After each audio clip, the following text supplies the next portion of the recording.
This is the WrestleBread Podcast, bringing you the latest news, recaps, and analysis of AEW and WWE. Get the unique perspective from a wrestling fan of over 25 years. Here's your host, Jaydee. What's going on, guys? This is Jaydee, and this is episode 142 of the WrestleBread Podcast. So we had AEW Revolution this past weekend. We also had the WWE Msg Show as well. And a lot of wrestling has been going on. A lot of rumors, a lot of news. We had Vince McMahon on Pat McAfee's podcast last week as well. So let's get right into it. So starting off is the Pat McAfee interview with Vince McMahon. I watched it live while I was at work. Don't tell my boss. And very interesting interview. First of all, Pat McAfee is very good at interviewing. If you haven't checked out his interview with Brock Lesnar, definitely check that out. That Brock Lesnar, I don't know where the hell he has been this whole time, but you can give me a full 3 hours of Raw with just that Brock Lesnar, and I'll be completely fine. But yeah, it's something with Pat McAfee. He is very relaxed. I guess it's the atmosphere of his podcast is very relaxed, and it gets people like very easy to like really talk and relax, stuff like that. And we saw that with Vince McMahon. Vince McMahon was very relaxed and very comfortable when he was on the podcast as well. They mentioned that it was his first interview in 15 years, which I'm not quite sure what they were talking about, because he was on the Stone Cold podcast within those 15 years. I guess outside of WWE, I'm guessing he's been interviewed. But yeah, very interesting things that was going on. One of the biggest things that like blew my mind and made me like react out loud was when Pat McAfee was asking Vince McMahon about the decisions that he made, like releasing people and pushing people and, switching things up. If, what was basically the reasoning behind the decisions. And he mentioned that, and I quote, I'm always concerned about what's best for the audience. Always. What does the audience want? If you have dead weight around, you have situations whereby someone's not cutting it and you have the opportunity for someone else to come in, blah, blah, blah. But then he mentioned how he wonders what's best for business and what does the audience want, which I was like, get the fuck out of here. Who in the audience asked for Rusev, Lana, and Bobby Lashley segment? Who the hell asked for the end of Rusev Day? Who the hell asked for Cesaro to not be pushed? Who the hell asked for a lot of things that has been happening and has been going on? First of all, who the hell asked for Logan Paul to appear for WrestleMania? Who the hell asked for Shane McMahon to be booked at the Royal Rumble instead of Finn Balor? Like, there's a lot of things, Listen, I will call it out. If Tony Khan also, the thing with Tony Khan is like, he is like the biggest fucking cheerleader for himself. And he will sit there and say it's the best, he put on the best show in all of wrestling, which, that's you. WWE does the same thing. Like what they're saying here with, Brock Lesnar versus Roman Reigns, it's what they say is the biggest WrestleMania match of all time, which is like, that's not fucking true, because you guys always talk about Hulk Hogan versus Andre the Giant. Everybody talks about Undertaker versus Shawn Michaels. Hell, you can even throw in there Stone Cold Steve Austin and Bret Hart at Mania 13. You could talk about The Rock versus Hulk Hogan. You could go on and on. But you know what? WWE is all about fucking branding nowadays. So they're going to say whatever it is that they're going to say. Whatever.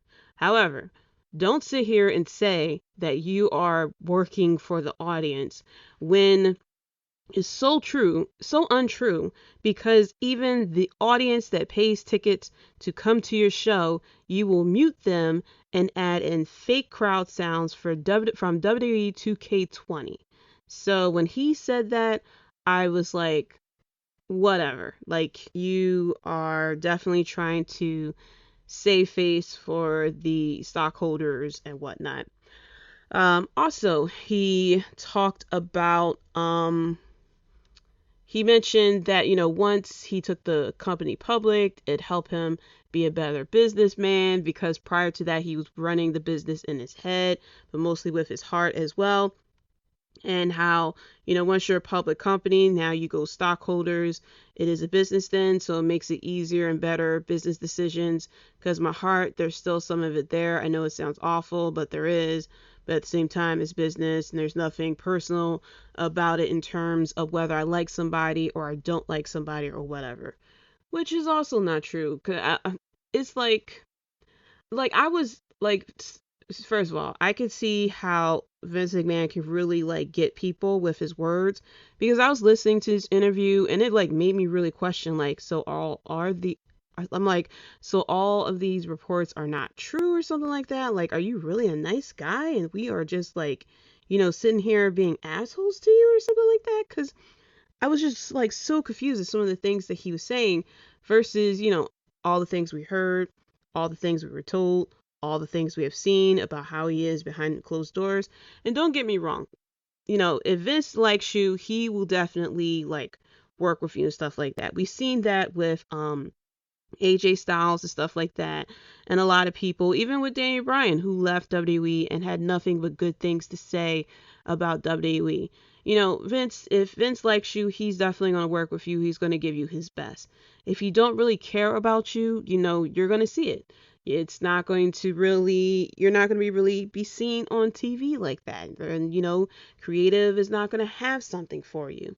So, it is what it is. But he also had mentioned, what was the other thing he mentioned?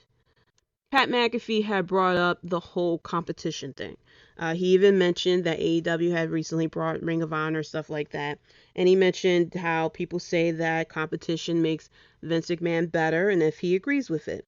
And he mentioned how he likes confrontation. He likes physical confrontation, which kind of threw me for a loop. But he brought it back around and saying because he likes physical confrontation and stuff like that, he likes competition and stuff like that. And it's like, competition kind of makes things better and whatnot, which, okay. But however, when it comes to WWE puts themselves in such a bubble that if anyone, well, now we don't really see it anymore because of the structure of NXT 2.0, but whenever someone is coming from the outside and coming in, they change the name, they change the music, they don't really explain where this person have come from. We even seen it with Doudrop. She was Piper in NXT UK. You could easily have talked about her and her history, kind of give her some more of substance and kind of like boost her up to kind of make her a credible opponent on Raw, but instead they completely wiped her, said, who the hell is this? Oh, Doudrop. And even though Eva Marie is long and gone, has been fired from WWE, and they still are running the whole Doudrop name. Now, I missed the promo if Piper mentioned, like, she's going to embrace the name and stuff like that. Even now with recently Walter, they completely changed the name. I get it. I get the reasoning, because, own identity and stuff like that. But however, like I had said previously, when you completely change someone's name like that, you are essentially wiping away the history of whatever that person was doing prior to that. And then, of course, came the bigger news. Vince McMahon had offered Pat McAfee to wrestle at WrestleMania, which he was very excited for. Told him, I'll find you an opponent. A lot of people thought that, of course, all the rumors out there was that Vince McMahon was going to go against Pat McAfee, which I kind of really didn't understand. I don't understand how Vince McMahon could still go in the ring at his age and stuff like that, and that WWE felt the need to put him in the ring randomly like this. But then we saw on the following SmackDown that it's actually Austin Theory, who is getting like such the push here. I'm checking out, I had Raw on mute right now, and I see that he is even facing Finn Balor. I don't know if this is for the title or whatnot, but Austin Theory is just getting the push of the ages. More on him a little bit later as well. Another announcement that came from WWE is that Vader is going to be inducted in the Hall of Fame, which I'm happy for, but I'm also pissed off about because he's gone. Like, he won't be able to give a speech about his induction. And so, that's why sometimes I really don't like this Hall of Fame. First of all, there's not an actual place that we can visit, like the NFL Hall of Fame, where you can visit memorabilia and stuff like that. And it's like this, a lot more than just, something on paper. But the fact that they like induct people a lot of times after they're long gone, after fans have been asking for I don't know how long we've been wanting Vader to go into the WWE Hall of Fame. And now there's like, okay, yeah, he's going to go in, which is honestly going to be completely overshadowed by Undertaker's Hall of Fame. That's why I felt as though he should go in by himself, because that's all everybody's going to be really talking about is Undertaker being inducted into the Hall of Fame. Vince McMahon, I forgot to mention this. Vince McMahon also mentioned on Pat McAfee's show that he will be the one to induct Undertaker into the Hall of Fame, which completely makes sense. We've seen during the Undertaker documentaries how much Undertaker means to Vince. I mean, Vince McMahon started tearing up for the guy, which makes complete sense. I mean, Undertaker has been nothing but completely loyal to WWE.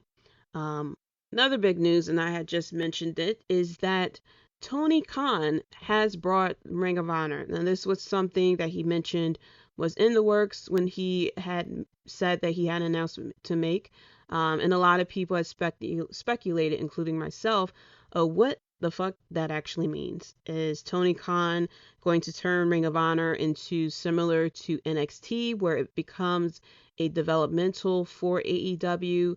Is it going to become a second brand, kind of like Raw and SmackDown? Or is it going to stay the same? And we really didn't have a lot of answers for it. Not a lot of the reports was coming out with anything. Tony Khan mentioned himself that he will be the booker for Ring of Honor, but he doesn't want to really change a lot. But he feels as though, because of the position that he's in, that he will be able to create a better version of Ring of Honor than anyone else can.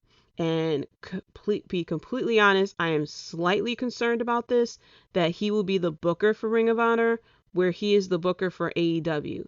And we have seen, while, he has presented some good storylines and good feuds, he's not 100% perfect. And this is coming from someone who likes AEW. I like both companies, but he's not a great booker. I can tell you that right now.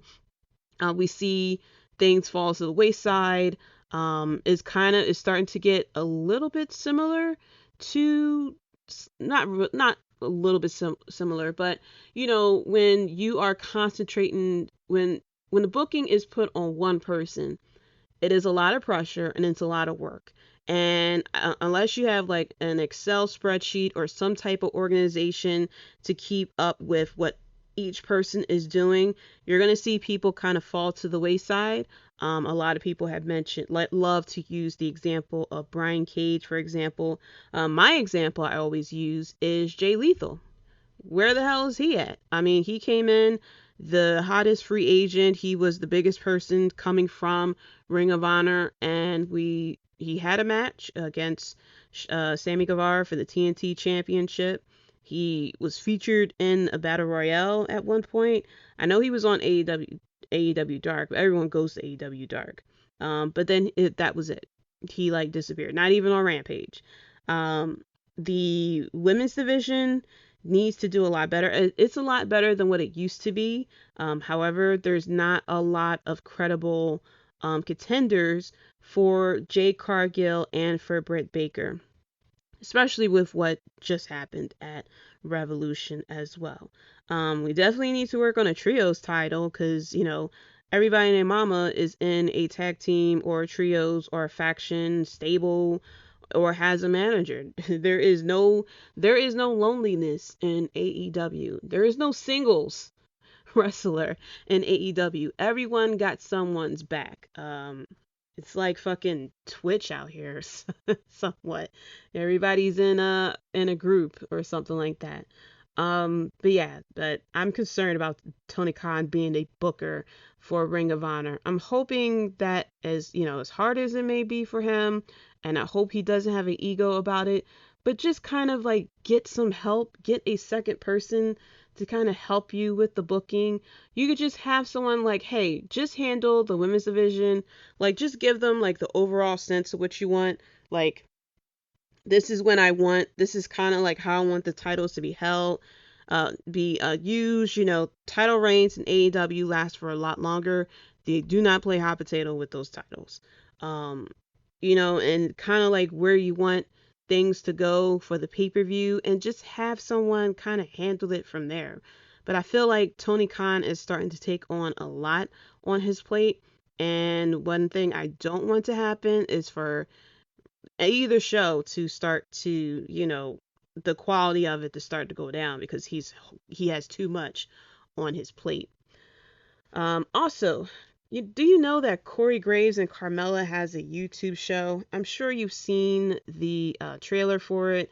I only checked out like 2 minutes of it. It was on YouTube. It kept popping up on YouTube for me.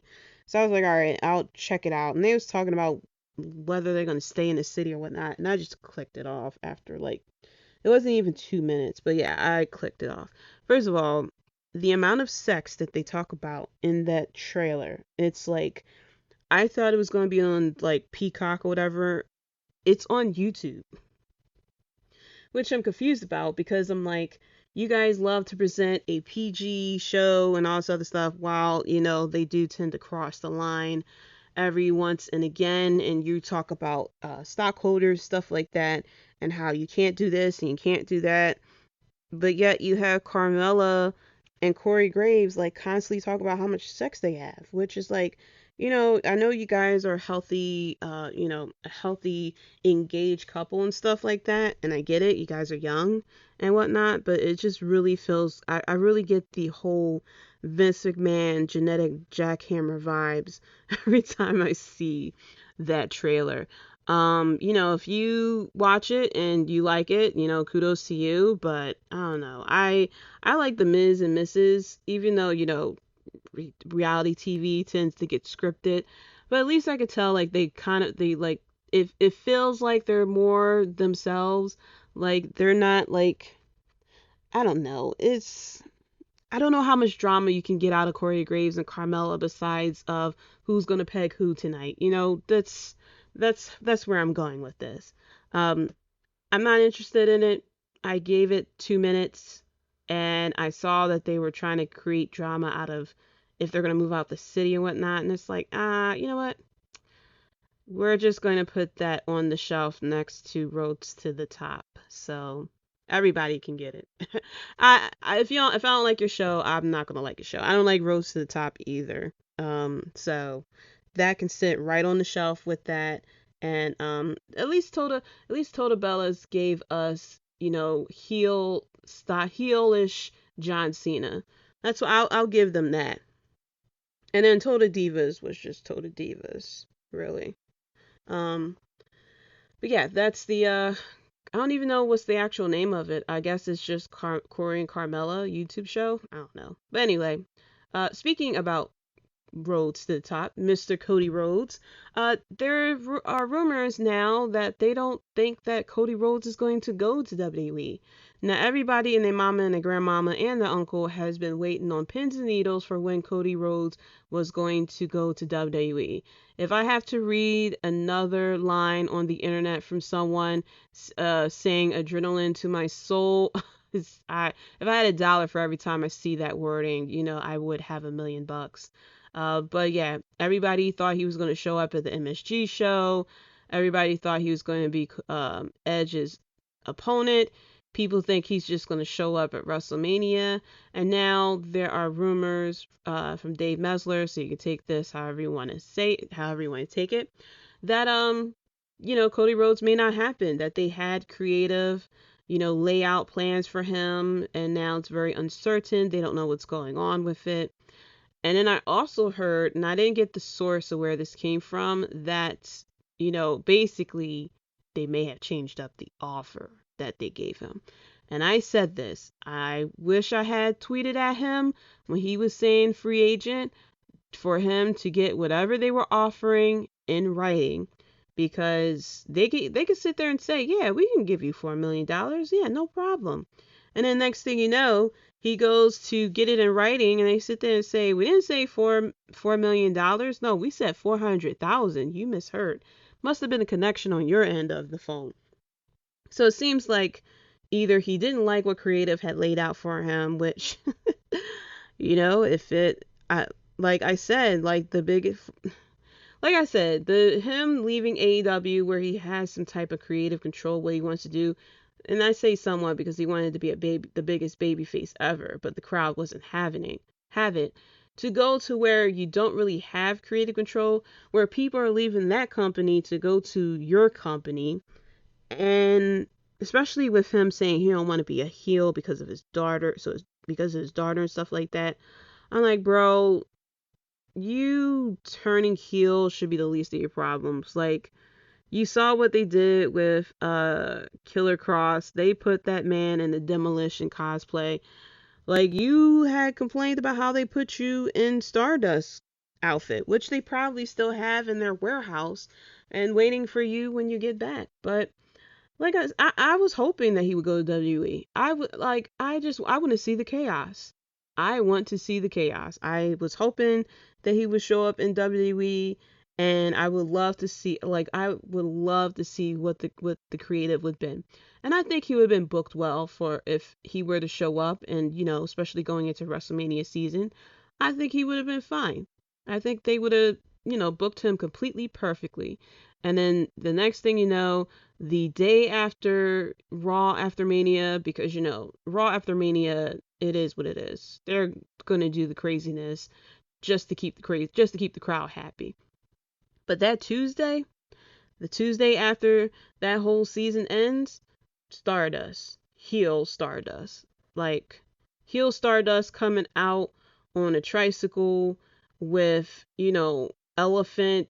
The elephant graphics coming out while he's coming out with Barney singing, with the theme music and stuff like that. I mean, I can't do a Barney impersonation, but you can imagine Barney saying "Adrenaline in my soul" while Stardust is coming out. Like, I expect complete craziness. If it's not crazy, good for him. Good for WWE to take this opportunity to try to entice people to go to WWE. But yeah, we will see what happens. If he doesn't show up before WrestleMania, or Raw after Mania, or even SmackDown after Mania, I really don't think it's going to happen. A lot of people, of course, now that Tony Khan has brought Ring of Honor, feel as though that Cody Rhodes may be trying to come back because to try to take over,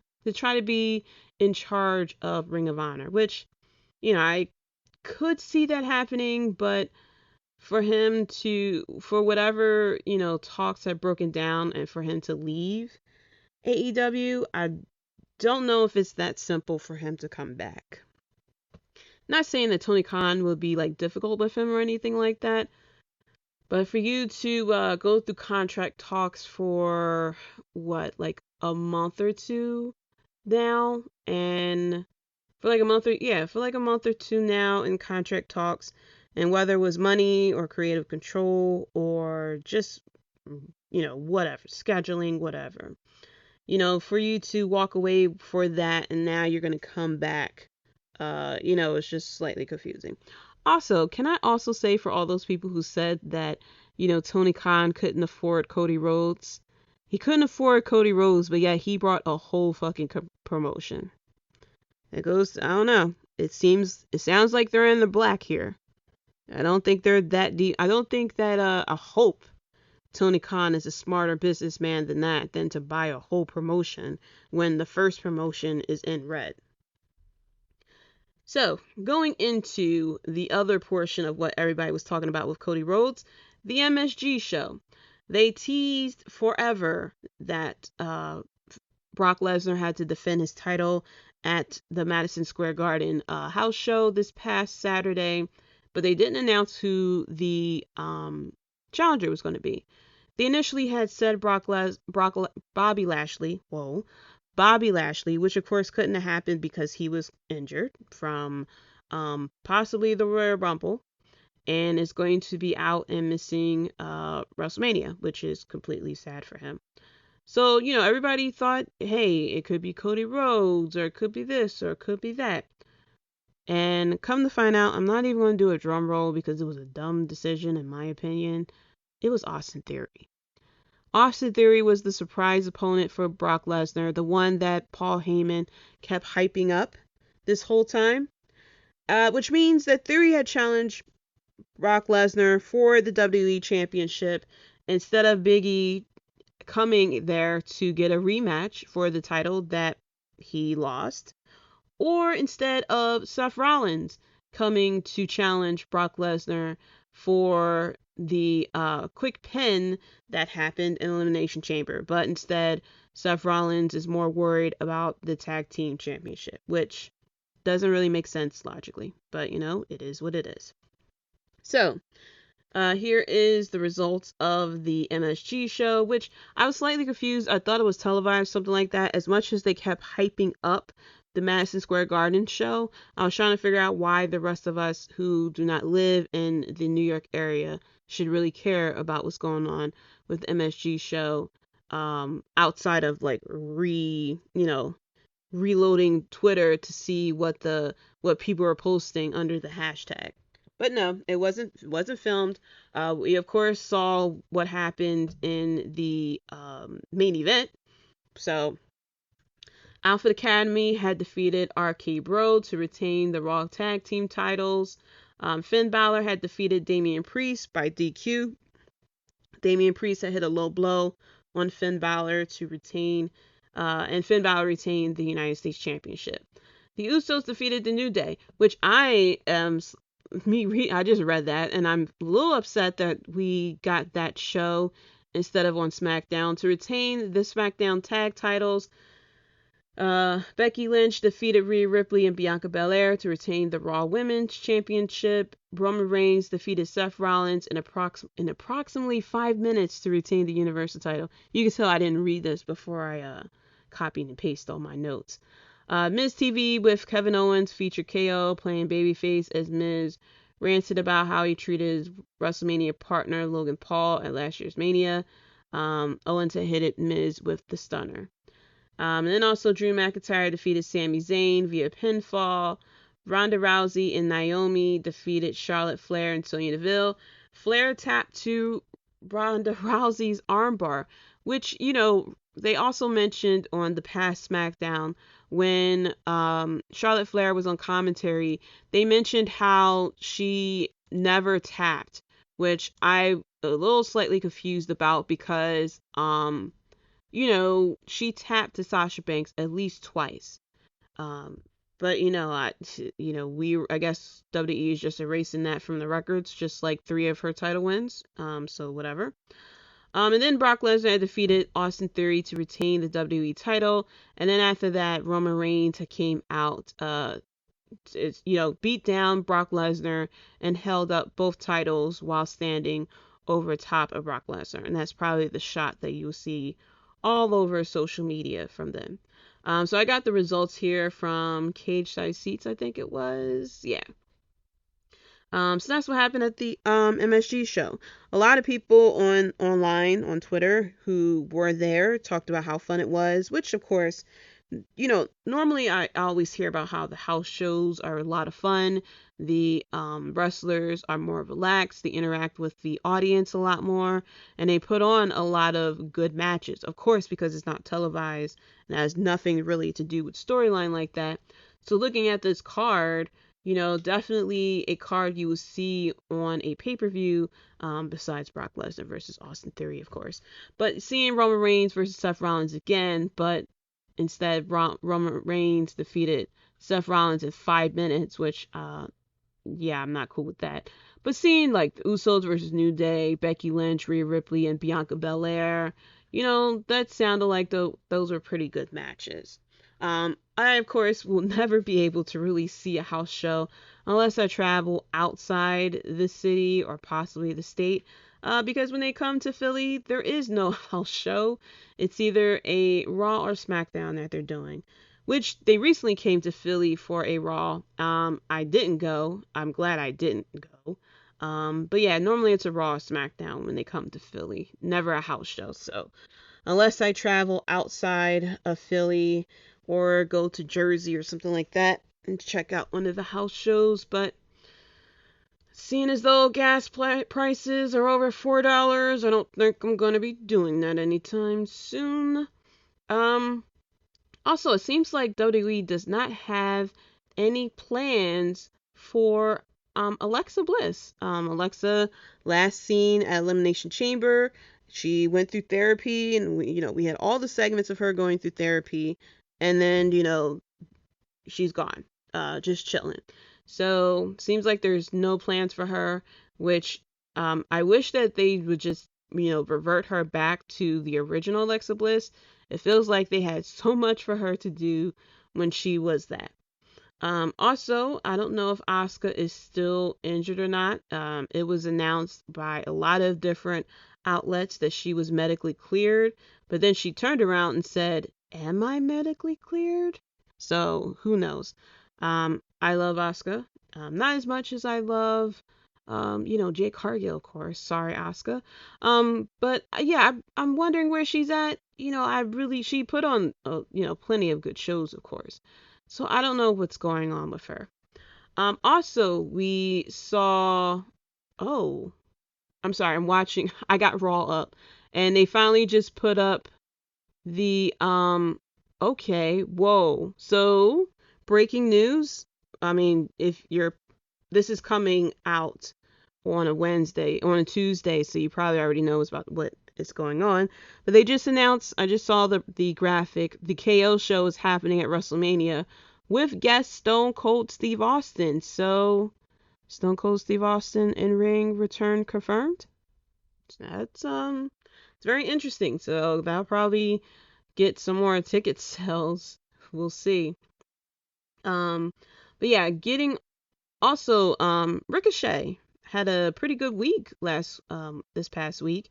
He defeated Sami Zayn to win the IC championship. So, and then afterwards, Sami Zayn had challenged Johnny Knoxville to WrestleMania without a title. So it seems like the rumor that he is going to get a push as a babyface seems to be slightly true. And now the what people thought was going to happen isn't happening. Sami Zayn versus Johnny Knoxville will not be for a title, which I'm happy about. Because they really don't need a title. They really don't need a title. But I'm happy for Ricochet. It's something a long time coming. I'm a fan of his, of course. And I'm happy that he is getting. I'm happy that he is getting a push finally, as well. So getting into Evolution and this past Sunday, first of all, I really do miss when AEW do their pay-per-views on Saturday. It doesn't feel as long when they have their pay-per-views on Saturdays, because when they decide to do 4-hour pay-per-views, you don't sit there and be like, oh, I have to go to work tomorrow. And when they do it on Saturdays, it's like, all right, cool, tomorrow's Sunday, unless you work on Sundays, which I'm sorry, but, then you're like, oh, I don't have to, get up early tomorrow, so yeah, let's just keep this ball rolling. But yeah, I felt it yesterday, the 4-hour pay-per-views. I'm not too upset about it because these pay-per-views are only, 4 or 5 times a year, and it was a very stacked card. Could they have condensed some of these matches down a few minutes and possibly have been done by 11:30? Yes. However, I don't really have that much of a problem with it. Overall, I feel as though it was a pretty good show, which, I love it when you come into a pay-per-view and you're excited because there are multiple, matches that you're excited for to see. And AEW Revolution was a very stacked card. And I was pretty happy to, see everything kind of go down. Now, I did come into the buy-in a little late, so I missed all of Leyla Hirsch versus Kris Statlander, so I can't really I can't really say too much about what was going on. But I did catch Hook versus QT Marshall. Pretty good match. I am glad that QT Marshall got some offense in, because I like, I like the excitement of Hook. However, it's very unrealistic for Hook to constantly be squashing some of these people. I didn't like when, I forgot who he was going against. It was one of the members of Bear Country. They did like a slam or something on him and he no-sold it. I really don't like when they do the no-solds. I can see like with Undertaker or something like that, the mystical beings type of situation. I'm fine with that. That's because you're going more into character work. However, I don't like it when it's done here. So I was fine with QT Marshall getting some offense and, kind of like make it seem like he was smart enough to kind of do some research on Hook to kind of see, okay, I know he's about to do this, that, and the third. But my gosh, the popularity of Hook is crazy. And I would like to say here, Hook is the prime example that you can get over without cutting promos. So for people out there with the thought process that you have to have good mic skills in order to get over, not true. And while yes, AEW fans will probably pop for a leaf blowing in the wind if it had AEW colors on it, but still, you can still get over without cutting a promo, especially if you have a really good manager. But yeah, Hook definitely shows that if you can have like strong character work and you can get over as fucked without a promo. But this was a fine match. I mean, it's QT Marshall. This wasn't anything like amazing or anything like that. First of all, shout out to the fucking crowd. The crowd really made the night. And look, I'm saying this as a fan of WWE as well. Something with AEW crowds, when they are like there, they are there and they make the show and the pay-per-view like 20 times better. Now, I had watched, before I recorded here, I watched the first hour of Raw. I forgot where they were at. They were at Cleveland. Cleveland was fine with, RK Bro and whatever. They had they popped for the Miz, stuff like that. The 24/7 championship comes along. Dana Brooke, who's apparently also from Cleveland, versus Tamina. Quiet. Dead. Nothing at all. Didn't even give the golf clap when Tamina had won. And there was another match too that I was checking out. But yeah, it's like those the casual crowds when you're there because you dragged your kids there. You're in your phone, you don't care, you're just waiting for the show to be over, stuff like that. But the AEW crowd, I think they were in Orlando last night. With the Orlando crowd, props to them. They had their chants ready. They were all together. They cheered, they booed. Because sometimes they'll try to, some crowds, they'll try to chant stuff. And you got the left side chanting one thing and the right side chanting one thing. And you don't really understand what's going on because you can't really hear because they're all trying to talk over each other to try to get whoever chant can get the loudest will go over. But yeah, especially when it came to that championship title match. Oh my gosh, the props to that crowd, yo. Props to that crowd. But going back to Hook versus QT Marshall,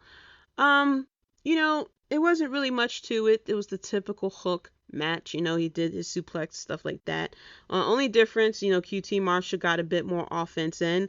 Kind of showed that, Hook can take some hits and he's just not going to no-sell everything and then do a bunch of suplexes and, call it a thing. I absolutely love Taz commentating whenever Hook is wrestling.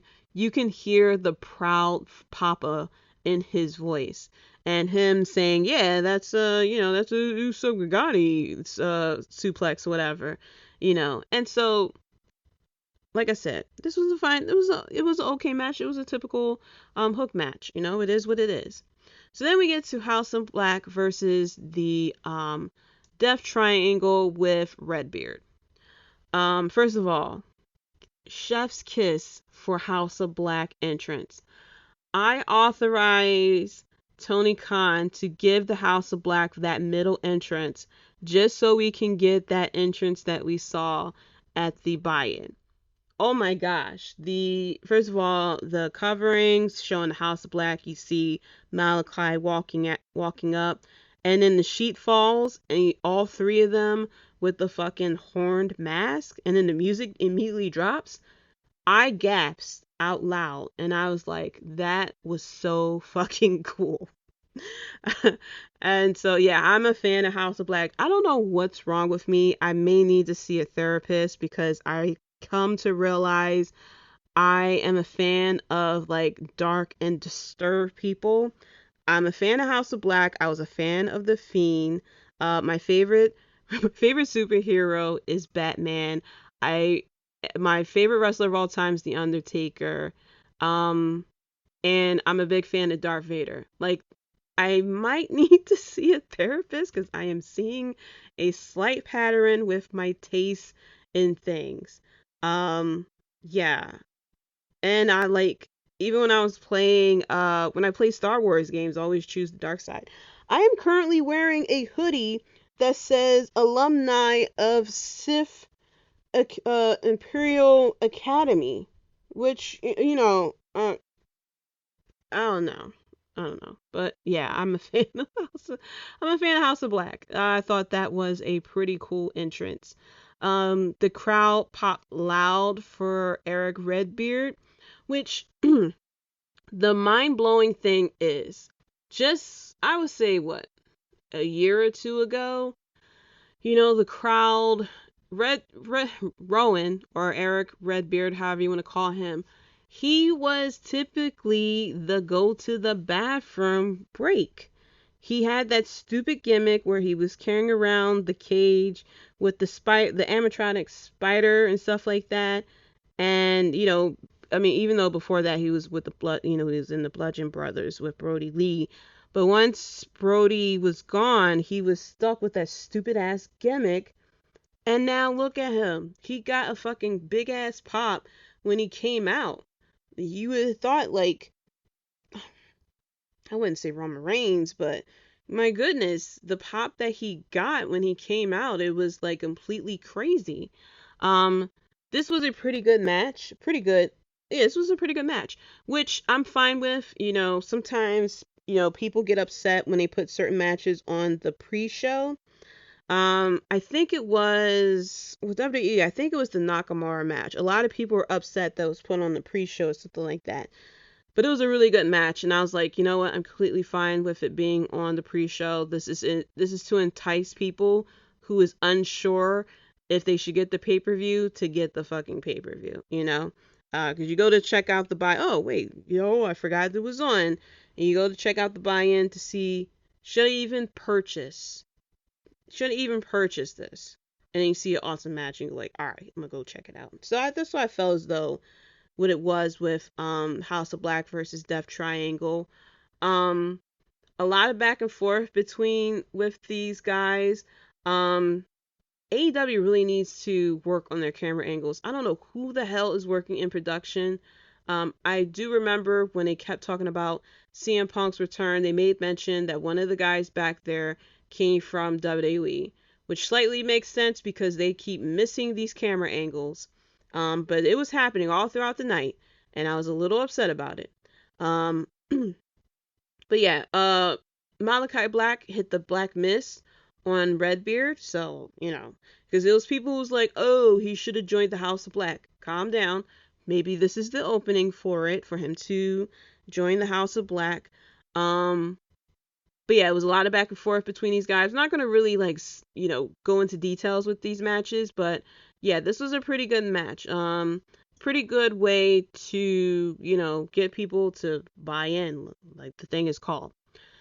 So going into the main card, starting off with, first of all, the beginning of Evolution was fucking crazy. It kind of messed up the pacing as we got later on into the match, into the pay-per-view. But the beginning of AEW Revolution, crazy. So we started off with Chris Jericho versus Eddie Kingston. I was excited to see this match, but I didn't realize how excited I would be to see this match. First of all, crazy ass botch in the start. Eddie Kingston did a suplex after the bell rang, and Chris Jericho landed on the fucking head. I thought the match was going to get cut short right then and there. Jericho had, rolled out the ring.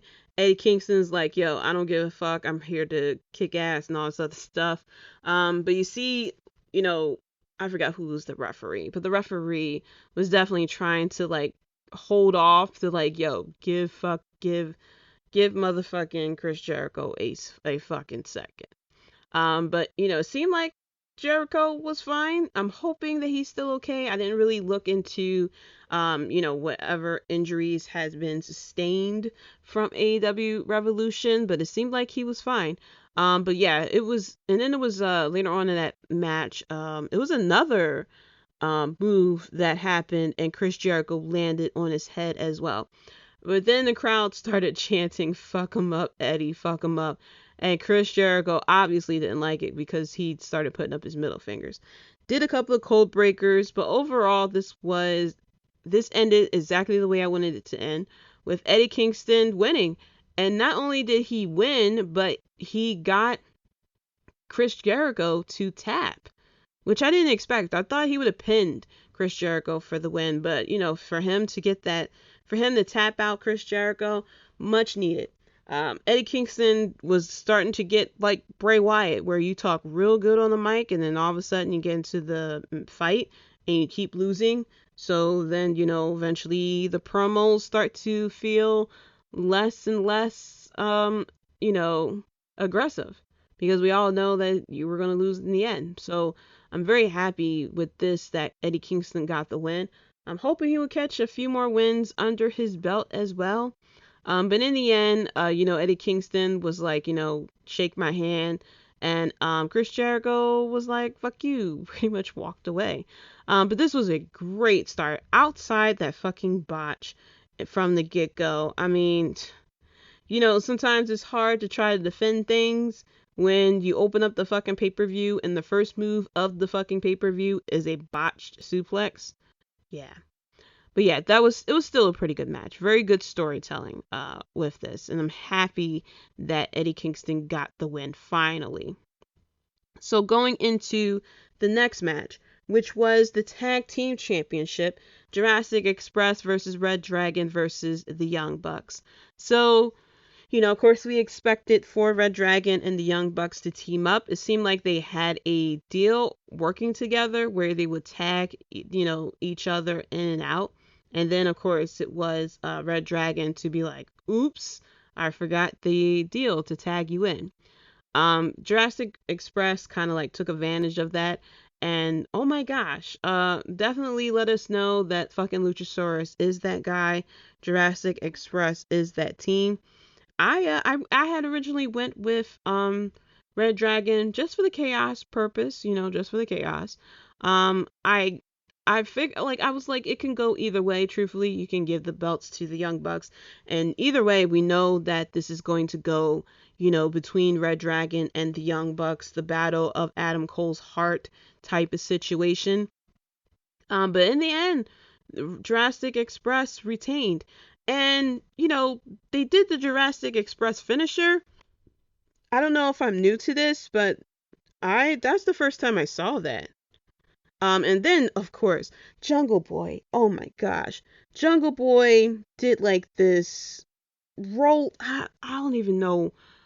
I don't even know. It was like he did a shoot. First of all, he did a shooting star press onto Kyle O'Reilly as he was being held by Luchasaurus, which that's like the accuracy of hitting that and not hitting Luchasaurus is like crazy.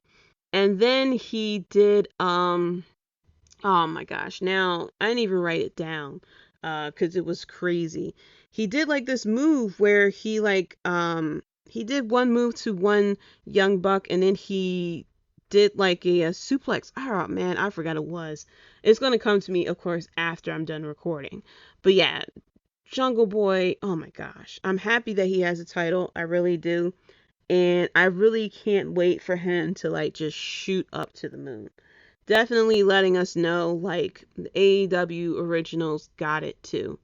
Um, but of course, we are eventually going to go towards, like I said, Red Dragon versus the Young Bucks. First of all, Bobby Fish, I need a mic'd up session.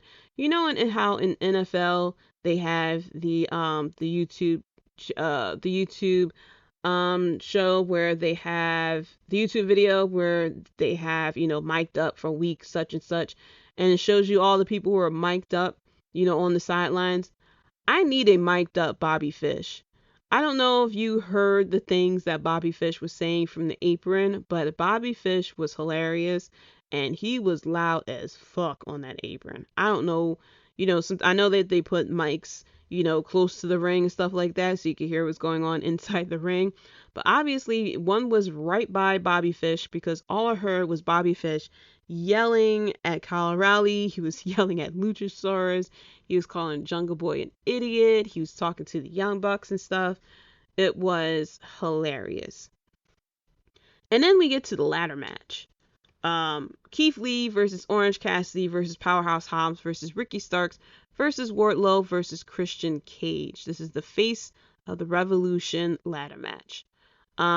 First fucking all, who would have thought big guys and a ladder match would be a thing?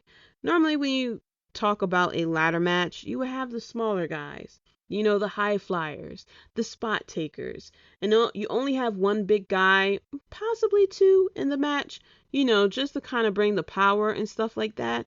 But in here, we got three meaty, big ass men with Keith Lee, Powerhouse Hobbs, and Wardlow. And it even had like their own moment too, as they were all fighting each other. A couple of times they were fighting each other. First of all, I completely died when Orange Cassidy, with his entrance, he rolled into the ring and that motherfucker rolled right across the ring and to the outside. He was pretty much like, yo, I'm not fucking starting off this match with these crazy motherfuckers. I hope Ricky Starks is okay. He took a very nasty power bomb onto the ladder and he had a neck injury on top of that. He had to have surgery. So I hope he is okay. First of all, shout out to the crowd again. During Keith Lee's entrance, his music was playing and they were chanting "Bask in His Glory" perfectly to the music, on beat and everything. So applause for that. And then also too, it came out, Keith Lee also mentioned it too, of how Vince McMahon didn't like the way that he speaks because, he speaks very proper, very elegant and stuff like that. And then there was people chiming in like, yeah, he doesn't sound, he doesn't, like, I'm not scared by him, stuff like that. It sounds like he is about to recite Shakespeare and stuff like that. And like, oh, he doesn't sound tough, stuff like that. All I gotta say is y'all do realize his voice is deeper than Brock Lesnar. His voice is deeper than Brock Lesnar. My voice is slightly deeper than Brock Lesnar. So, like, I get it. He has a certain way of speaking.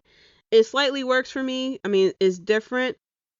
You can't, like, you don't have to yell and scream and stuff like that, really, to, like, be menacing. Like, you can talk, like, really crazy and stuff like that. I mean, we saw it with Bray Wyatt. Bray Wyatt was, like, upbeat and stuff like that. But he had, like, sinister, like, when he said things, it was not really a sinister tone, but no, sinister meaning behind his words. So, it worked when he was in NXT. So that's why I'm like, some wrestling fans really confuse me, because all this worked in NXT. Everybody was all basking in his fucking glory when he was in NXT, and he cut the elegant promos and stuff like that there too. And, everybody was happy when he won titles and stuff like that. So I'm just very confused that, why is there an issue now with the way he talks? Now, when it comes to his health, yes, Keith Lee is bigger than he was in NXT. But, something that we have to keep in mind, when he had the health issues, they told him he couldn't work out. So he obviously gained weight from that. And then, he wrestled a little bit in WWE. I think he had like 2 or 3 matches when he came back from that. Was released. Then he was planning, the wedding and honeymoon and stuff like that. So yeah, Keith Lee is a lot bigger than what he was. I am slightly concerned for his well-being, especially the fact that he said he nearly died. He wasn't allowed to like really do any type of strenuous activities and stuff like that. And while he doesn't have to be on the road 5 days a week and stuff like that, it's a lot of cardio. So I'm hoping that maybe he is working on that. We've seen it with AEW. Chris Jericho lost a lot of weight. Who else had lost a lot of weight? I forgot who else had lost a lot of weight. Oh, John Moxley had lost a lot of weight. Looks really good. So, I'm hoping that, with Keith Lee, that he, the cardio and conditioning and stuff like that, it really doesn't get in the way of his health. But if he is completely fine and his doctor said he's completely fine, there's not really much for us to really complain about, truthfully. But getting back to this match, Wardlow is a motherfucking star. I'm very happy that the big guys had their moment when they went up the ramp and stuff like that. Ricky Starks showing us that he got it too. He did that dive through the ladder to spear Christian. And, I'm hoping, in the end, of course, we saw Wardlow won. I'm hoping this leads to something unlike last year with Scorpio Sky. First of all, this match should have been brought to us by Sonic the Hedgehog 2, the movie, with that big ass gold ring sitting up top. Like, I get it. You want to do Face of the Revolution, grab the brass ring and all that other stuff. But I feel like they could choose something else besides that plastic ring up the top. Like, no, you don't really have to make it a briefcase, because of course that will give Money in the Briefcase vibes. But I don't know, like something, like put a fucking clipboard up there with a piece of paper and big ass lettering, Face of the Revolution contract. Something besides that big ass gold ring, because it really comes off very goofy. That we have this serious ass match, these guys putting their bodies on the line, people getting hurt and injured from this match, and you just look up and you see a fucking plastic donut ring that belongs in the pool or in the ocean. I really don't get that. But in the end, Wardlow won this match, and I'm completely fine with it. He was my pick. Go team face Wardlow. And the crowd popped for him as well. So, kudos to that as well. Next up, we have the TBS Championship, Jade Cargill versus Tay Conti. Now, look, okay, normally I tell it like it is. I don't really hold anything back. But I'm telling y'all right now, I am so fucking biased for Jade Cargill. Ugh! It is fucking illegal to be that good looking. It is fucking illegal to be built like she is.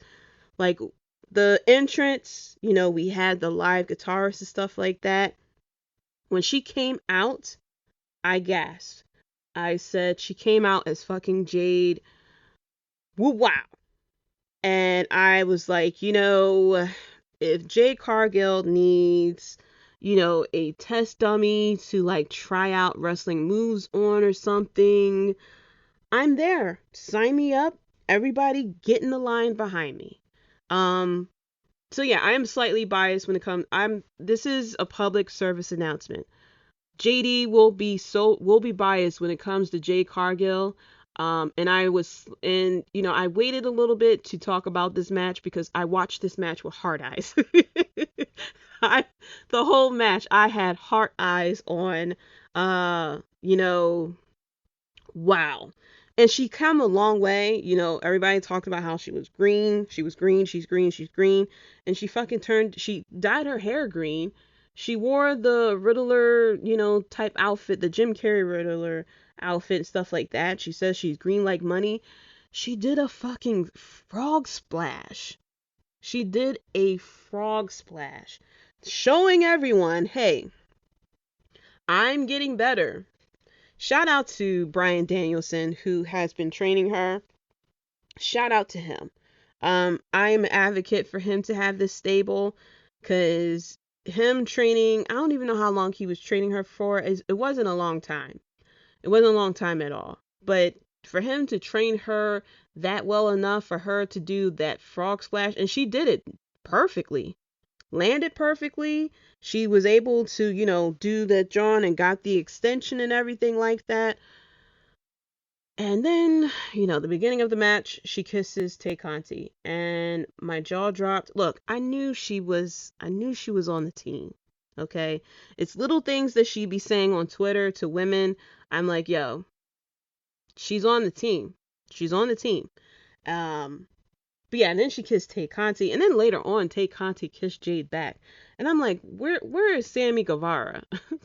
Sammy Guevara is probably like mouth wide open like the rest of us.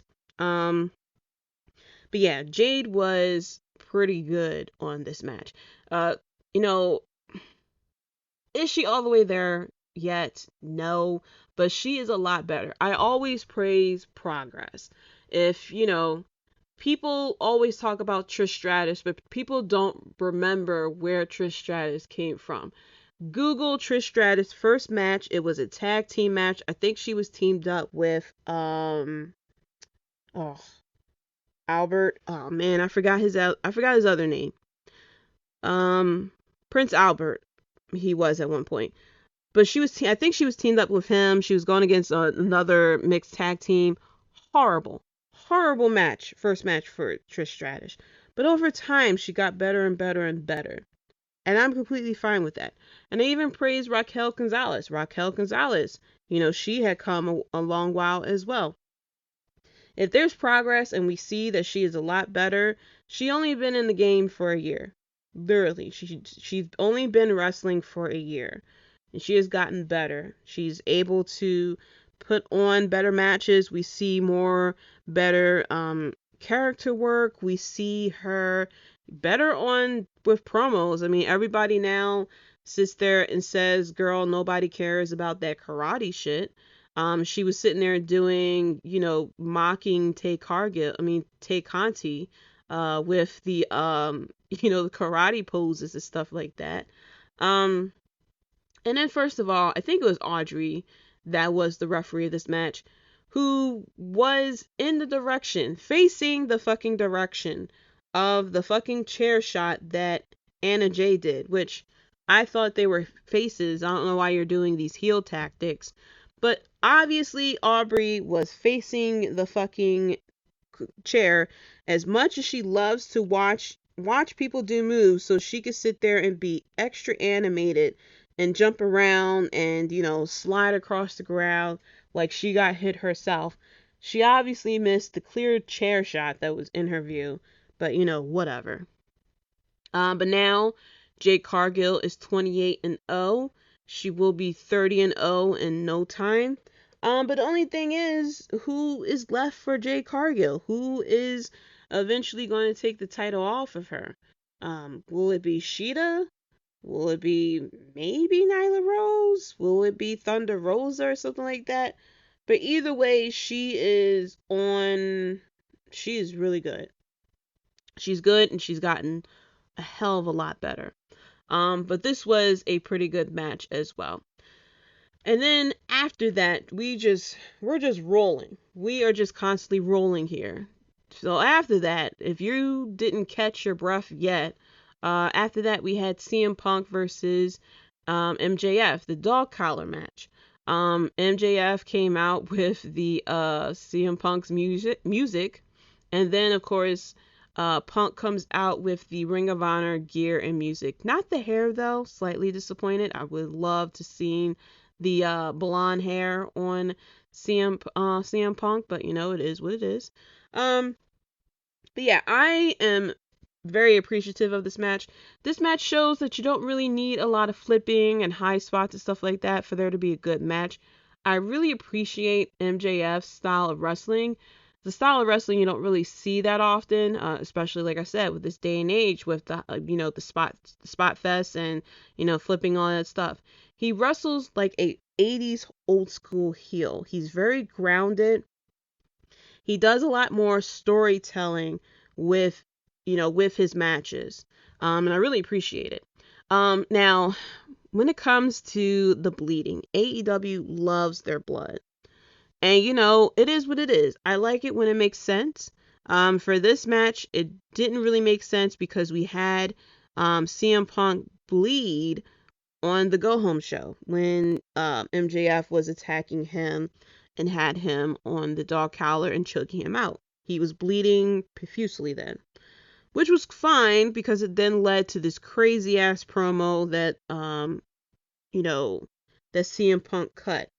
However, CM Punk for this match, the bleeding really started pretty early, and it really felt more like an accessory than something used for storytelling. And I think MJF also started to bleed as well. And if I feel like maybe if we didn't have the bleeding on the Go Home show, it would have been more effective for this match. But the fact that, bleeding happened with both of these instances, it really just, like I said, made the blood more of an accessory than really, something to move along the storyline or to really show how gruesome the dog collar match was. Maybe, have, CM Punk get really beaten down and stuff like that, and then have CM Punk, cut that promo, but yeah, I felt as though it was just too much. However, it was still a really good match. MJF and CM Punk have really good chemistry in the ring.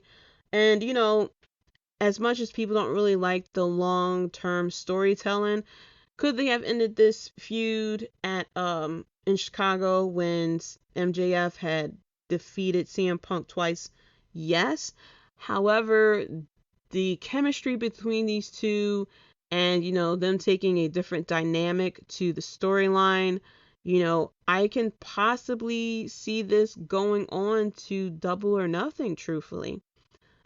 These two have great enough chemistry that this feud can keep going, truthfully. And I know some people are probably going to be tired of it after a while, but I feel like, the chemistry between these two is really good. If they could do a different angle on this feud, I feel like we can continue this on again.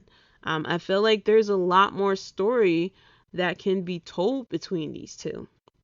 But yeah, this was a very good match. And then, of course, towards the end, MJF calls out for Wardlow. You see Wardlow coming out like, fuck, do I have to do this again? The crowd going crazy for him.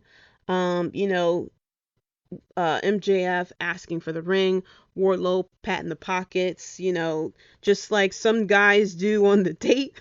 When the cheapskate guy goes on the date, tells the girl he'll pay, and then he gets up to the cashier and starts patting the pockets, go like, oh shit, I done forgot the wallet. That's exactly what Wardlow did. And then of course MJF got upset. It was enough distraction for CM Punk to do the go to sleep, and then Wardlow goes, oh wait, shit, it's in the fifth pocket. That smaller pocket that they put on the pants and stuff like that. And so he takes out the ring, and then he puts it on the apron and then walks away. Crowd goes bonkers, okay? And I'm here for it. I am ready for face Wardlow. I'm ready for him to get his time to shine and for him to, start this feud against MJF and Shawn Spears and stuff.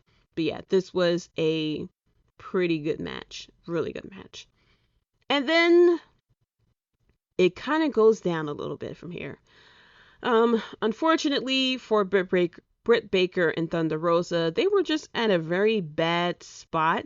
We had 1, 2, 3, 4, 5 matches of the crowd going crazy, and the roller coaster was just staying at the top, and unfortunately that bitch kind of went down with this match, which is very surprising because on paper I thought this would be a very good match between Britt Baker versus Thunder Rosa.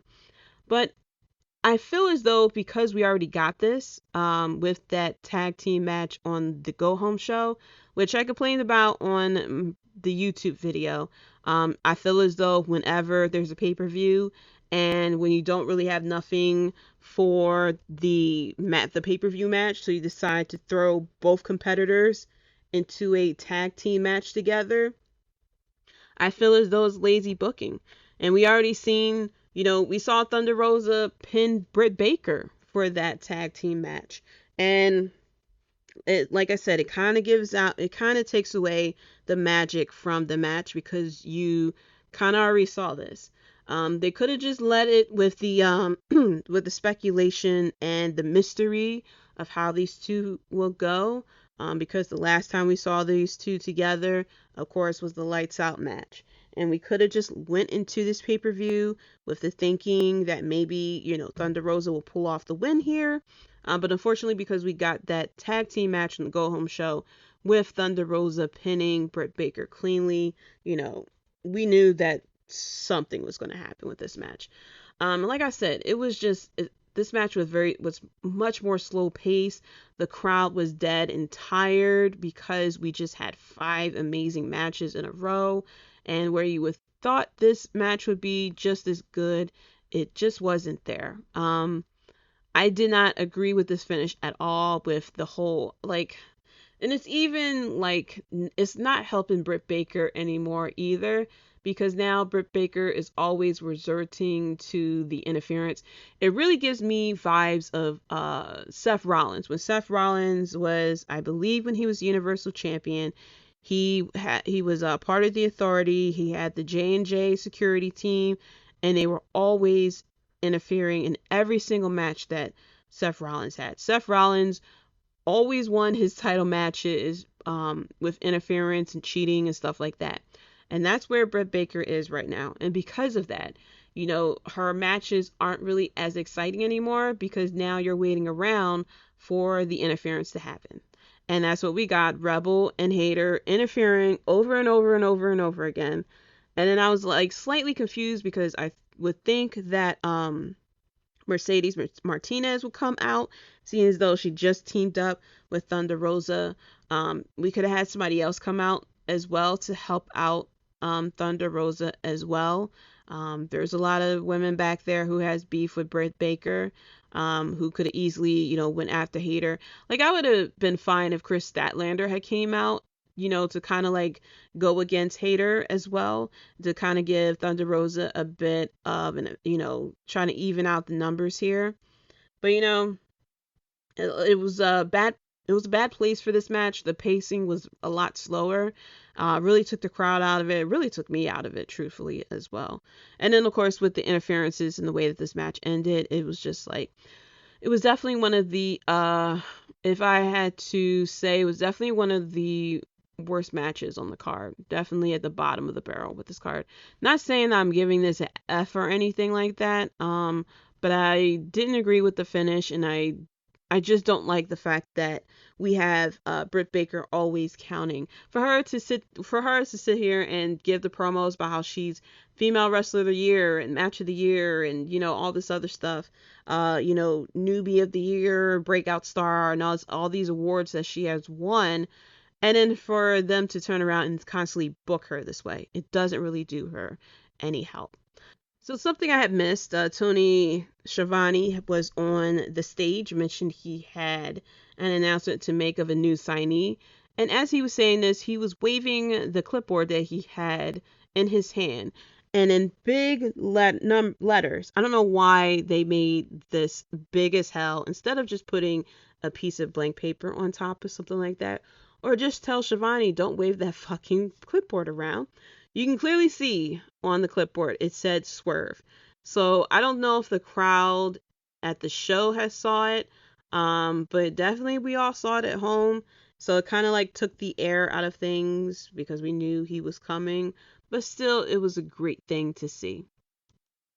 Swerve is all elite. The crowd went, kind of was right there with him. They started chanting Swerve's house before he even said anything. I liked the music they came out with. I don't know if that's his theme music for, for the indies or something. But I was definitely jamming to that shit. That was, I didn't even get a chance to really look into it to try to find it, see if it's on Spotify or something. But yeah, I was definitely jamming. I'm happy to see Swerve, with AEW, get some more diversity in AEW. I'm really hoping that they do something with him. And I know people are like, oh, another XWE person coming in, all this other stuff. Look, if I was Tony Khan and I have the shopping spree, like I had said, and I said this plenty of times, like this is basically you getting a shopping spree in a toy store when you're a kid and you see all the damn toys and you want every single one of them bitches. And I feel as though that's where Tony Khan is at now. He has the money to sign all these people and he's seeing like, ooh, I'm gonna sign you, ooh, I'm gonna sign you, ooh, I'm gonna sign you. Also, shout out to Swerve, who is also in WWE 2K22, so he is getting money from two companies. Ching ching. Oh yeah, I don't know if he's getting money for being in 2K22, if he's getting like royalties or something like that. I highly doubt it. I think they just probably paid him a flat fee for being in it and just telling him to go on your way and have a good day. But yeah, still, he's in 2K22 until the update comes, of course, and then he gets erased from there.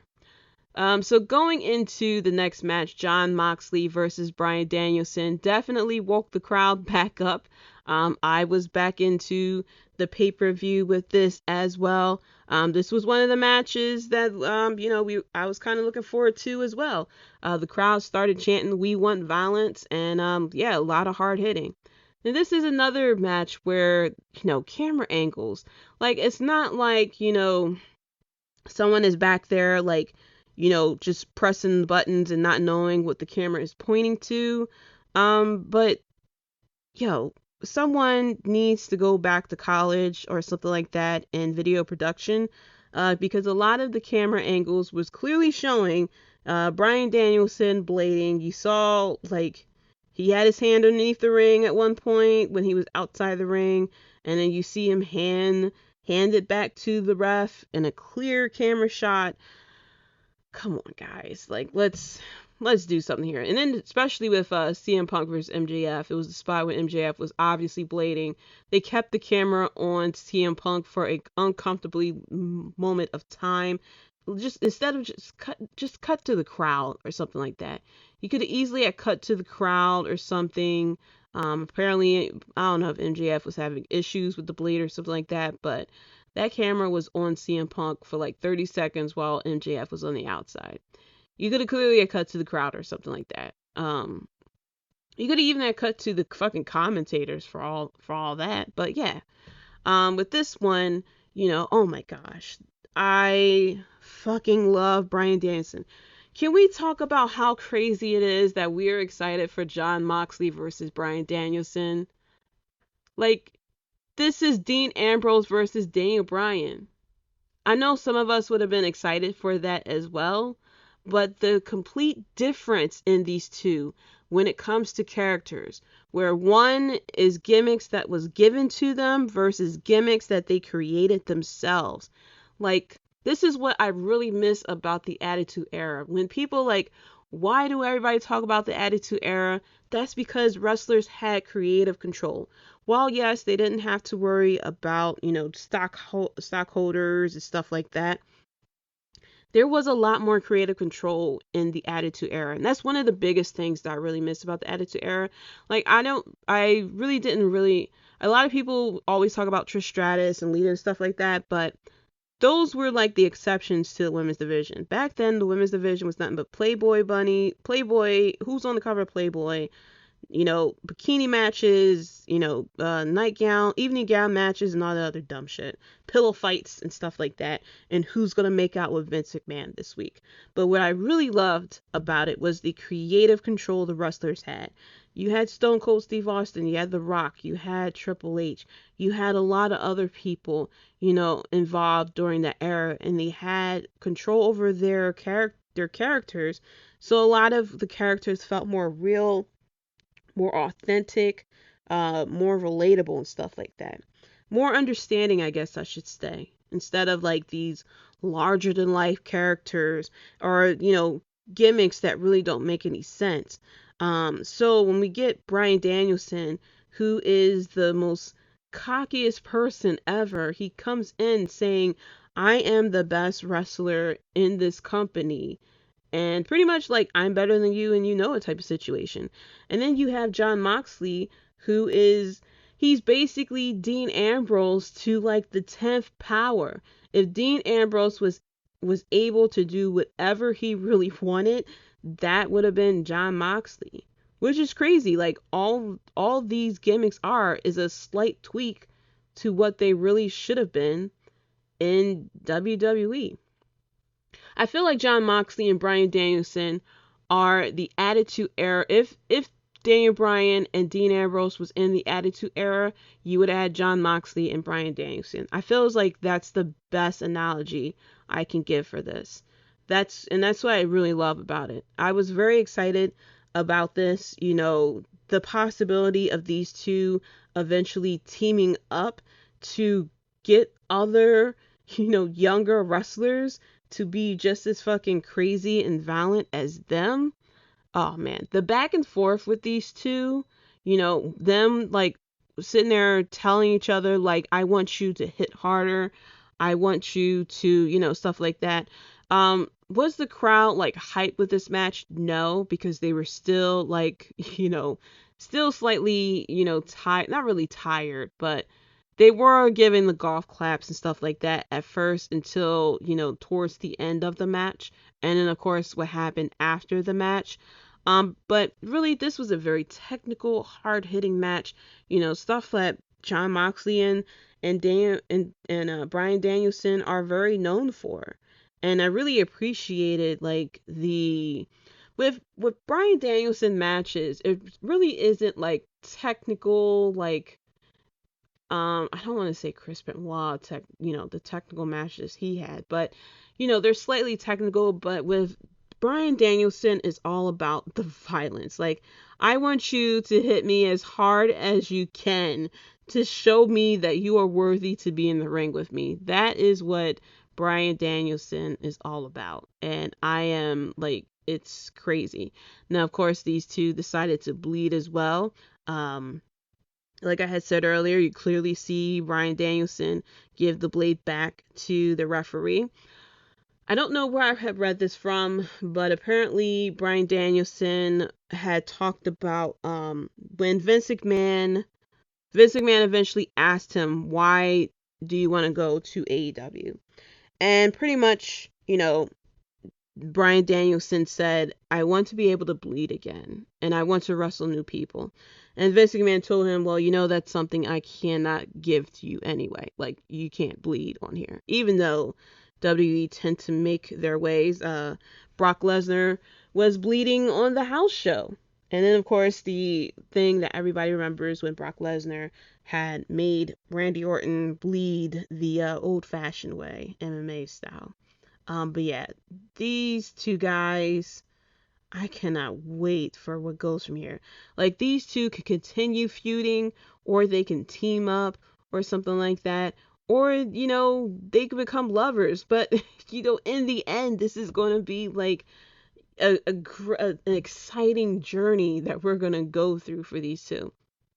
But after this, first of all, I'm not getting, like, I don't know if it was a botch pin or if, it was supposed to have been made that way.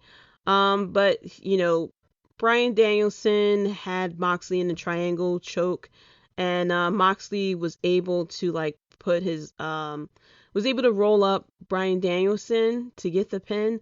It seemed like Bryan Danielson's shoulders was up or something like that, but you could tell from Bryan Danielson's face, like, I don't think that was supposed to be the finish. But of course, Moxley and Daniel Bryanson, oh my gosh, you could tell it's getting late where I'm at. Bryan Danielson, they were supposed to shake hands. They started fighting each other. Security team comes out, and then I see someone appear from not from the ramp, but from the side of the ramp, and it was William fucking Regal.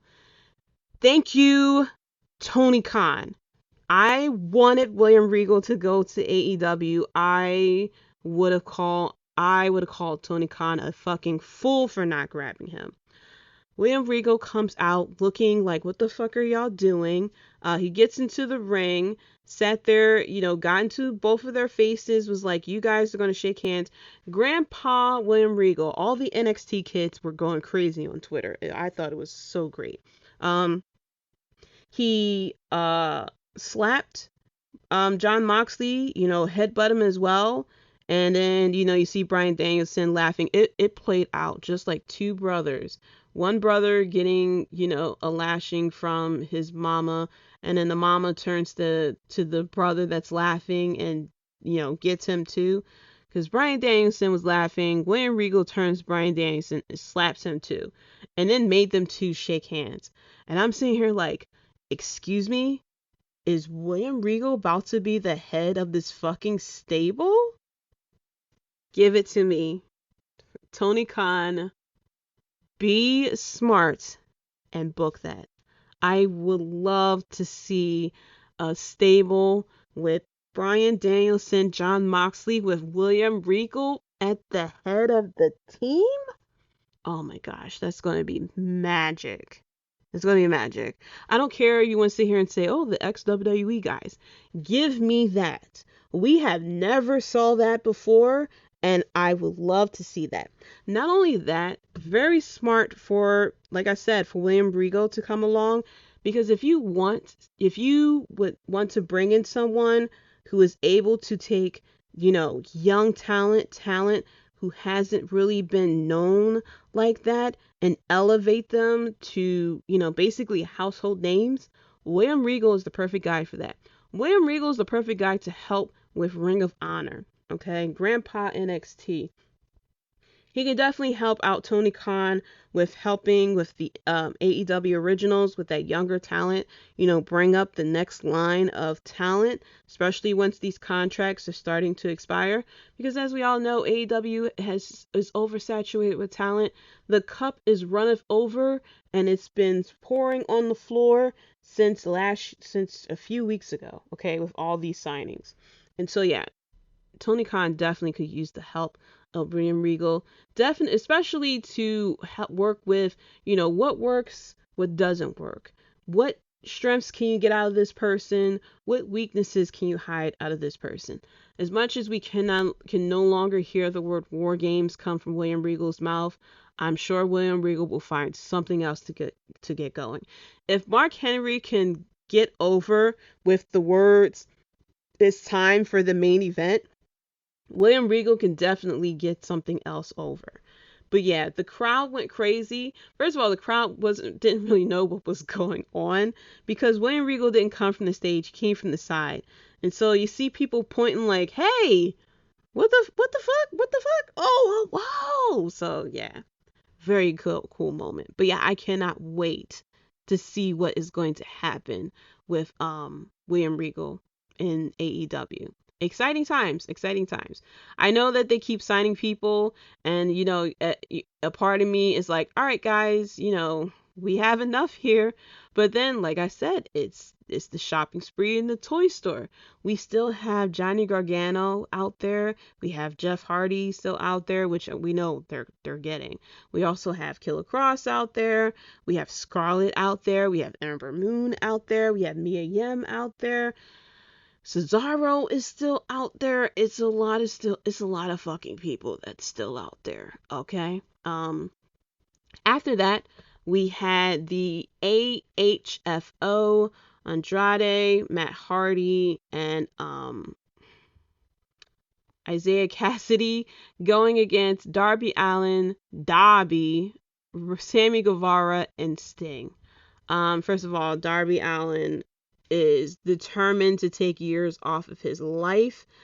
First move that he did was just dive through the ropes to somebody, just throwing his body to the wind and just letting it fall wherever it goes. This was a tornado tag rule, so this was a crazy ass match. This went all over the place.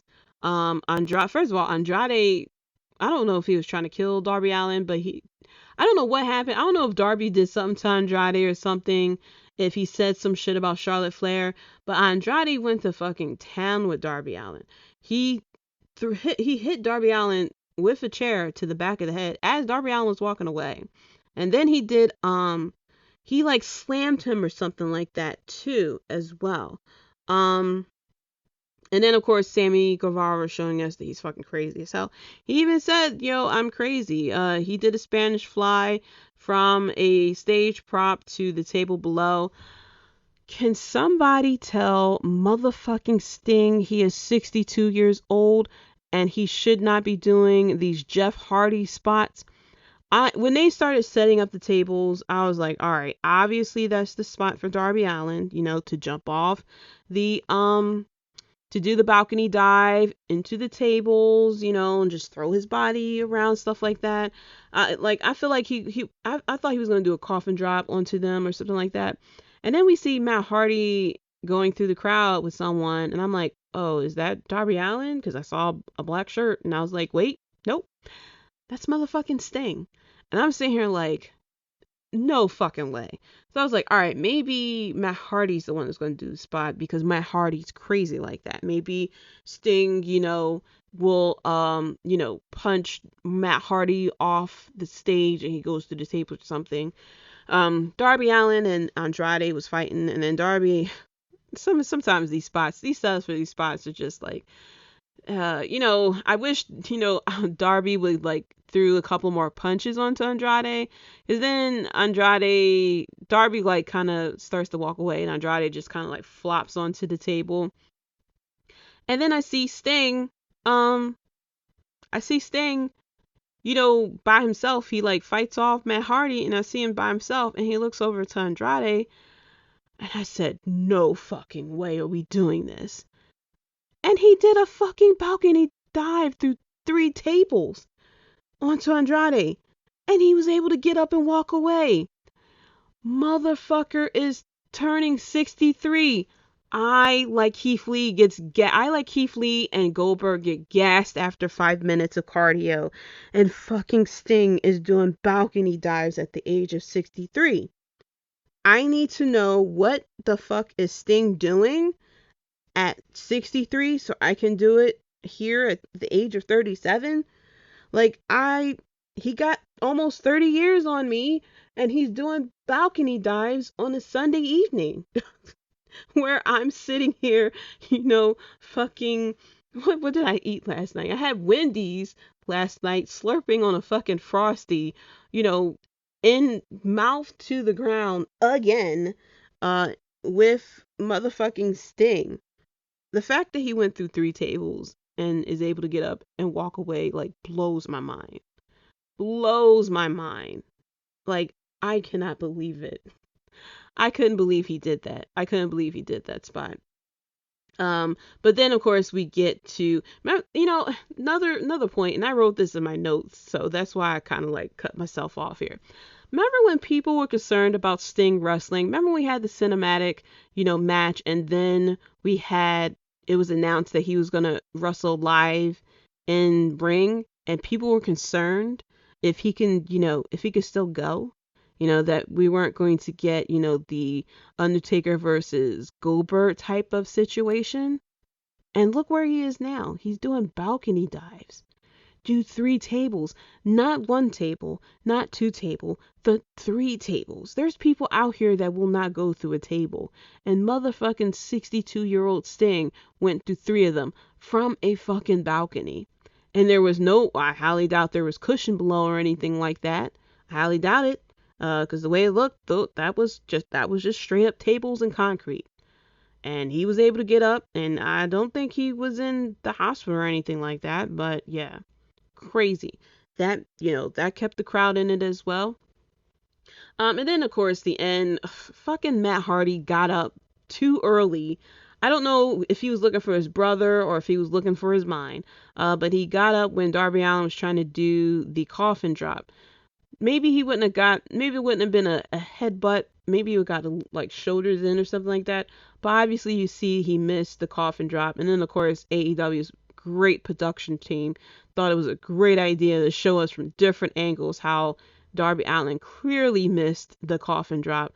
With commentary, really trying to clean it up, like Michael Cole talking about something. He didn't get it all in, but he got the head. The head hit him, so it was coffin drop was just as effective.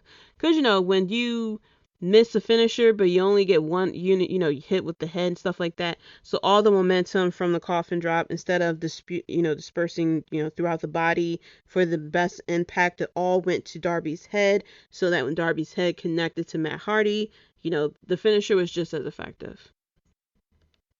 That's what it sounded like to me. But yeah, overall, it was a fine match. Crazy spots and stuff like that. Of course, this was what expected with a tornado rules type of match. I didn't know if this was like a Falls Count Anywhere stuff like that. I thought this was just a regular old, 6-man tag. But no, they were just letting us know, like, hey, we're ready for some craziness. And then comes the main event, and big shout out to the crowd. Shout out to the fucking crowd for this one. A lot of classic chants that we got here. Some originals. Almost got Adam Cole to smile a bit. They got Adam Page to smile. And also shout out to Adam Cole with that Halo gear. If you don't know, Adam Cole has a Twitch channel. He is called the Chugs. The people in his community is called the Chugs Army. I am a member, so if I sound like I could be slightly biased to Adam Cole, I did pick Adam Cole to win this, mainly for the chaos because everybody complaining, but I'm a fan of Adam Cole. I am. He's a very nice guy. Very nice guy. But yeah, I popped for the Halo gear for Adam Cole. He did stream earlier today. He was in good spirits. He mentioned that he thought of his Twitch community when he brought that together, because he's a very big Halo fan. I know people who are Halo fans. He is the biggest Halo fan I have ever seen in my life. He knows the stories and the breakdowns, stuff like that. Wow. I have yet to play Halo. I have a PC now, so I can technically play it because I'm a PlayStation girl. Nothing against Xbox people, but I had an Xbox before, and I had the Ring of Death, and I fucking said no more. But I have a computer, I got Windows, so I can technically play Halo if I wanted to, which I plan to eventually. But anyway, nevertheless, so we had Halo, Adam Cole, and we had Hangman Page with some interesting gear, little fringe on there, some colorful fringe, like a certain young buck. He looked young buckish, if that is a term I can use. But yeah, the crowd with the "Let's Go Adam" chants, and then "Let's Go Adam, Adam sucks, you got this Adam," because this was Battle of the Atoms, of course. And I appreciated that. I appreciated it. They was doing the "Let's Go Adam" chants, and there was another chant that they were chanting Adam as well. There was another chant that they did too that was based on Adam. Of course, there was the "Let's Go Adam, Adam sucks" type of situation as well. But this was a great match. I'm hoping that everybody will stop complaining about Adam Cole, because Adam Cole is showing us that he still has it. Like, he could be main event if he wants to, and put on a good match if he wants to, and cut a promo if he wants to. It's just like, people kind of forget that wins and losses matter in AEW, unless of course there's a tournament or a casino battle royale or just a random battle royale. But wins and losses matter in AEW. So I'm assuming here you have to book, if you want someone to get a bunch of wins, you have to book them against someone who can take losses and will be okay because they're not going after the title right away. Orange Cassidy is one of those people who does not need to go after the world championship right now. And so, yes, he can take a bunch of losses in a row and he will be fine from it. He's one of those people who can take losses and he will be fine on the card. Whereas though with Adam Cole, he can't really take losses like that because of, where he is, where he should be, I should say, on the rankings and everything. So no, he can't really take that many wins. So yeah, throw him in a feud against someone who can take a bunch of losses, which was Orange Cassidy. And now, he is now in this feud with the Elite and possible the Undisputed, with the Undisputed Era 2.0. I really shouldn't use 2.0, seeing as though we got NXT 2.0, but I'll just say Undisputed Era because we all know what they're talking about.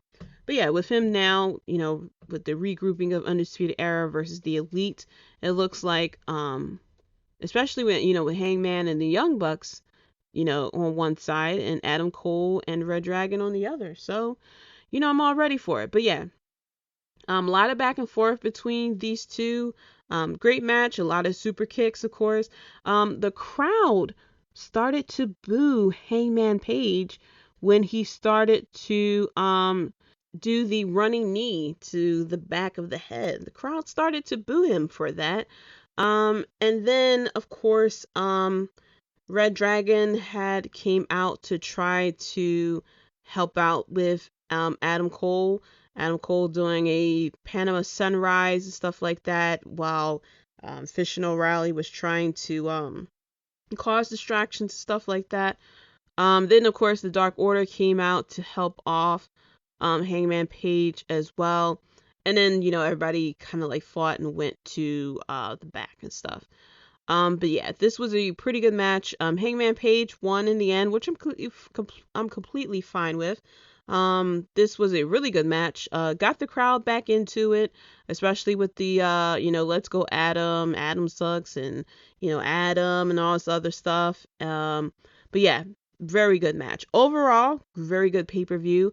Only downside was the women's AEW championship match. I really don't agree with the booking with that one. I would say the placement, because it had 5 great matches in a row, but it was just not only the placement, but also like, there wasn't a lot of magic to it because of what they did with the go home show. I feel as though if they didn't do that tag team match in the go home show, and if they just stayed away from the constant interferences and distractions with Rebel and Jamie Hayter, I think this would have been just as good as a match as the rest of the card. But all the other matches was pretty good. Solid pay-per-view from AEW. I can't wait for Double or Nothing coming in May. I think it's on Sunday it's on Sunday, but Memorial Day weekend, which I'm completely fine with. And, I don't have to go to work the next day. So, if we do another 4-hour pay-per-view as stacked of a card as this more likely will be, I'm completely fine with it. Because people were complaining, oh, it's too long and this, that, and the third. But it's like, we had a stacked card. These pay-per-views only come out, every once in a while. Back in the day, WWE used to put out, when they had the pay-per-views every couple of months and stuff like that. It wasn't, oh darn, I forgot how long those pay-per-views used to be, but those cards used to be slightly stacked too. So I'm completely fine with it. I'm completely fine with AEW Revolution being the 4 hours. I just wish it was on Saturdays.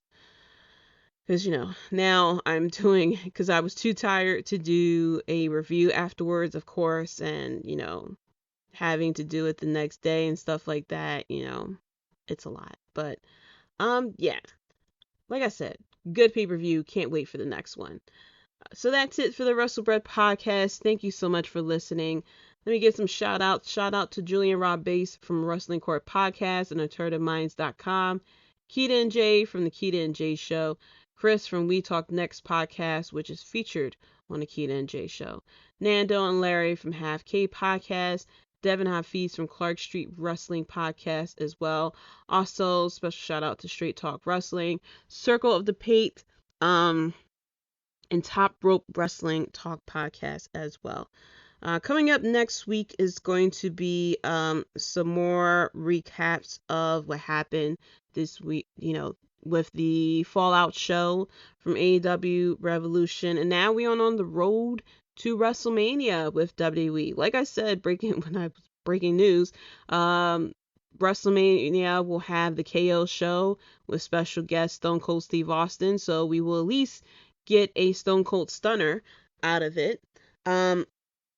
Also, you be sure to follow me on Twitter at JDC137. That's JAYDEE, the letter C137. You can also follow the podcast on Twitter at WrestleBread as well. And click the links in the bio for the Instagrams, the Facebook, and also be sure to check out the WrestleBread YouTube channel. I'm starting a little series, weekly series on there called A Slice from Jaydee, where, every week I give my opinion on whatever the hottest topic, controversial or not, with wrestling. This week it might be the roster with AEW, but I'll keep an eye out to see if there's any other breaking news as well. Be sure to subscribe. Also leave a like and a comment on the videos as well. I plan on doing some reaction videos as well. I might even do some more stuff with the road to WrestleMania as well. The podcast will be turning 3. Is it turning 3? Yeah, it's turning 3 because I started this podcast when AEW had started. So yeah, the podcast will be turning 3 next month. It's going to be an exciting week with WrestleMania week and the podcast turning 3 and my birthday and stuff like that. So keep an eye out. I might be doing a live stream as well. It's probably a live stream with since WrestleMania will be that weekend, I probably would do a live stream just recapping the 2 nights of WrestleMania. So yeah, be sure to check that out as well. Leave a review. Let me know your thoughts of AEW Revolution. Did you enjoy it? What was your favorite match? And what was the worst match of the night? Favorite match for me, I really can't pick one.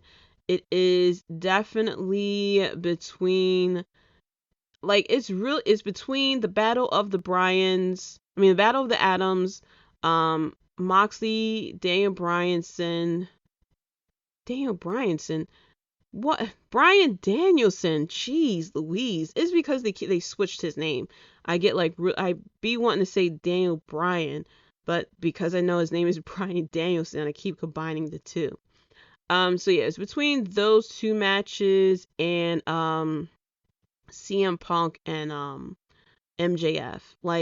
Those 3 matches was really, really good as far as story and stuff like that. So it's really hard for me to pick one match, but that's a good problem to have.